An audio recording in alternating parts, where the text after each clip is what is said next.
Hola, hola, amiga. You are listening to the Best of VLM episode series, which showcases some of the most popular episodes of the Viva la Mami podcast. This episode is one of those. If you enjoy what you hear, make sure you subscribe and don't forget to rate the show and write a review on Apple Podcasts so that other mommies like you can find this podcast. Ahora, let's get into the episode. Hola, hola, Dr. Alma. Thank you so much for being here. I appreciate you taking the time to join us as we will be discussing a very important topic. I've been wanting to invite a guest over so that they can talk about gut health and just like hormonal imbalances and everything else in between and how that impacts the Latina community. And I was so surprised when I met you because you are local to me here in the Chicago area. And I love all that you're doing. And I am very appreciative for you to be here. So thank you for taking the time. Thank you for having me. I'm really happy to be here. I love this platform that you've made for mommies. I think it's really good to start to have these conversations and be really honest and frank about, being a mom and being a Latina mom, which is, a different kind of a level. So thank you for having me. I'm happy to be here. Yes, absolutely. Well, before we delve into the conversation, if you can tell our listeners a little bit more about yourself. Sure. Yep. So my name is Alma. I am a first-gen Latina. I came here as a baby with my parents, and I grew up my entire life here in Illinois. So this is where I've been, and I grew up in an immigrant household. So I won't go into that. I'm sure you talk about that on this podcast all the time, for bad or good. It's shaped who I am now. And at 19 years old, I actually got pregnant, and that's when I decided that I didn't want my daughter to have the childhood that I had. And so I decided to pursue higher education because I've always been good at school. I like school. So I decided to try to get into pharmacy school. And at that point, and I'm going to age myself, but this was like 20 years ago or so. So college wasn't as accepted. It wasn't as like popular as it is now.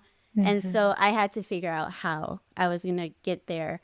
But eventually I got there. I was accepted at the University of Wisconsin in Madison for their doctorate program. And I picked up my little family, which was my daughter and my then now ex-husband. And we moved to Madison where we didn't know anybody, and I went for it. I got my degree.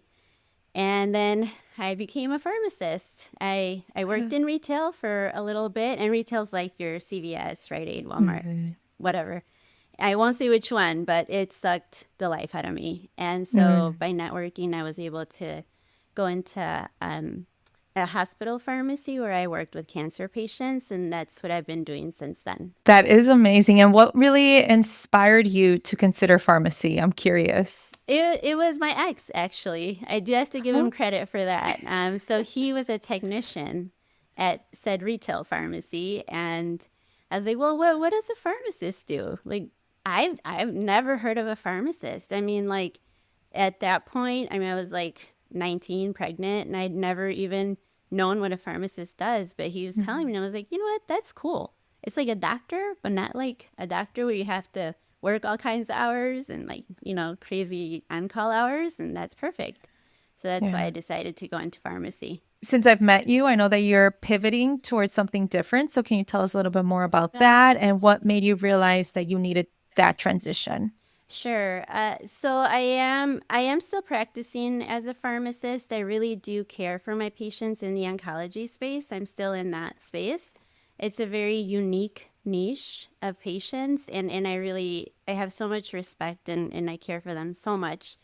But my heart and my values has now turned to more holistic care, because being a pharmacist has shown me that there are a lot of medical conditions that we just treat with medicine, but unfortunately the medical system hasn't gotten into treating things holistically or with a more natural way. So if you if you talk to your doctor, it's very unlikely. Some doctors do, but it's very unlikely that they'll be like lifestyle changes, right? It's mostly take this pill and see me in a few months. And so with that respect, I've started to pivot to a more holistic care. So I did get certified in functional medicines, which was not too far of a reach because I already had the clinical knowledge. So just that certification kind of helped me with the expertise that I need to help people more naturally and holistically. And for our listeners who aren't familiar or have never heard of functional medicine, what is it and how does it differ from like traditional westernized medicine that we often go to, that we often know of? Yeah, that's a great question. So yeah, it's getting more popular. So you will start to hear about it more and more. And so functional medicine looks at the whole person. So we look at the person as far as the physical symptoms are important because that's obviously what's causing people to seek help. But there's a lot of other components that go into why that person is feeling that way. And some of that could be mental, like a mental health issue. And some of it could be spiritual and lack of community. They feel lonely, things like that. So we in functional medicine think of health like a three-legged stool. So one is physical, mental, and spiritual. So if any of those are out of balance, you don't really have a balanced health or healthy system.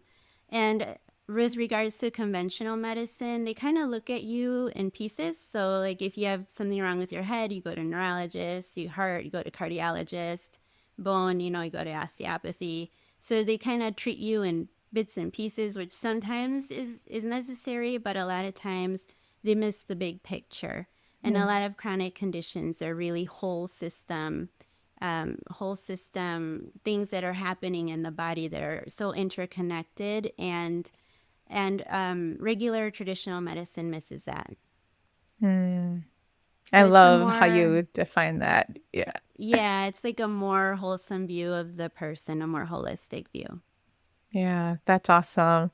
Yeah. That is great. And what inspired you to consider that? I know that you mentioned how, you wanted to bring it into a holistic approach and everything, but I guess from your immigrant background, right? Like how did that really shape your understanding of the healthcare system and especially the barriers that oftentimes Latina women face? Because we're all talking here to Latina women in this podcast. So, how did that really influence you to consider functional medicine then, let's say, going further on to your traditional studies in pharmacy? What made it kind of shift, I guess?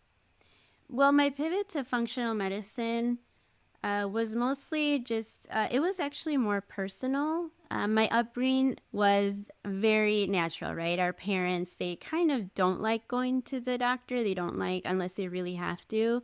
So a lot of times it's treated more at home. Like if you have a fever or something, they don't just give you Tylenol. They put limes on your forehead, right? And Mhm. so it's just different upbringing. And when I went to school, I got to tell you that I drank the Kool-Aid. Like they were like, this is the end all be all. You get diagnosed, you get drugs, and you just have to manage it, right? And so I have to, I have to tell you, I came out of there and I was totally like, this is it.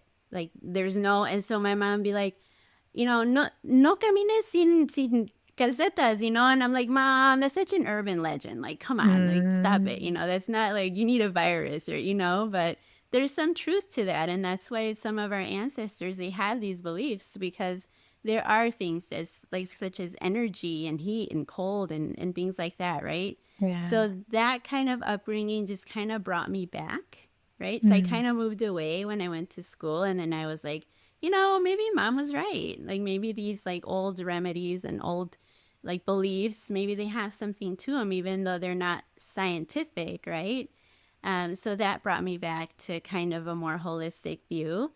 But as far as like the barriers with Latinas, I feel like in general, with the Latino population, there's a lot of barriers. And I see that more clearly when I actually talk to patients in Spanish, because I do get some Spanish speaking patients.